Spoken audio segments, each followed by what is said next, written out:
because I'm a white male with long hair and I speak about economics, people are assuming that I voted in prior elections and that I'm some kind of like conservative Republican. You have no idea. I'm not part of a group. I've been saying this for 3 months for a month and a half before the federal elections in this country, and I was commenting about how in Italy, Silvio Berlusconi was a media mogul, kind of like the Donald Trump with the slick back hair and known for womanizing and being around town. And when the Italian parliament didn't like that he went in there and said, hey, I don't run a typical offense. I don't do an I formation or line up with a big, on a weak side with a tight end and run a Vince Lombardi power sweep. I go with a no huddle, right? I'm like the Buffalo Bills. I kind of wing it. I go out. My guys are trained. They know how to run a fly pattern. You're going to go down and in. I'm going to look for the down and out pattern when we get inside the 30. Donald Trump,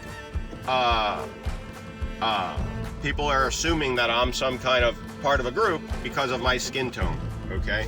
So I'm going to talk about real fast one point I just made. In Italy, after Silvio Berlusconi was completely annihilated by the Italian media, and everything was a scandal, and they finally got him out of office, it was not like it changed Italy, right? Italy has bankruptcy problems. Italy had lots of finance problems, kind of like this country. Sound familiar? And Italy didn't do any better. It was just the people, the kids in the sandbox who had been doing politics as a profession for a number of years were very offended by Berlusconi, and so they came up with the same things that you saw this season in this country. You saw, oh, Silvio Berlusconi is a tax evader. Silvio Berlusconi has a out-of-wedlock child. Everything was a scandal. The playbook was already written years ago, and then not many Americans know what I'm saying. So it just got executed against a sitting administration. It does not mean, because I'm going to talk about elections and fraud and these things real fast, it doesn't mean just because I'm white and I'm rather well-read that I'm a conservative, okay? I was a Democrat for 9 years, a Blue Dog Democrat. Look it up if you don't know what a Blue Dog Coalition Democrat is. Financially right-wing Democrat, okay? It wasn't until maybe 2009 or 10, and then right before Hillary, so like 2014, 15, those times after the midterm elections, Democratic Party got hijacked. So, where am I going with this? In Georgia.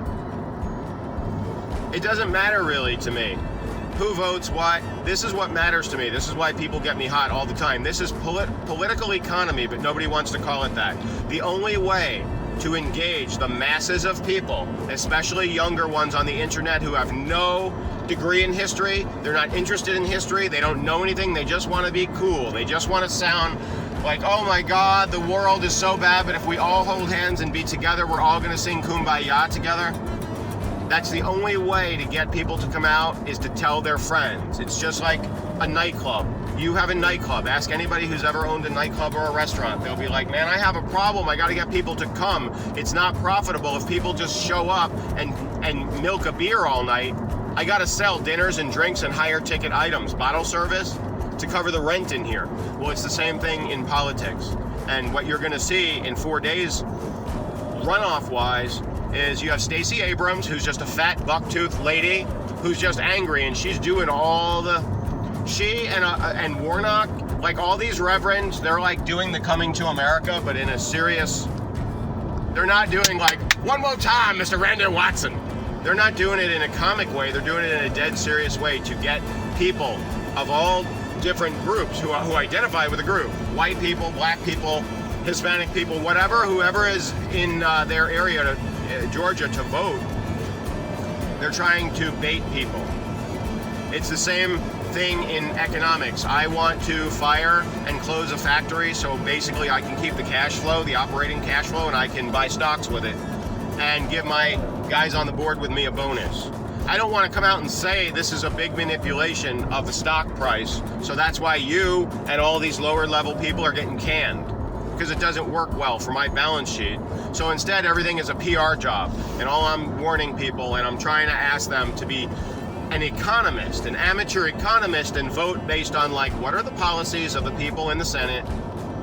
What are the policies that these two people in these two elections, the people that you're thinking about voting for versus not, what are the policies they're going to do? What subcommittees are they on? How are they going to be able to help you in your personal life and in your economy and in your employment, how you make a living?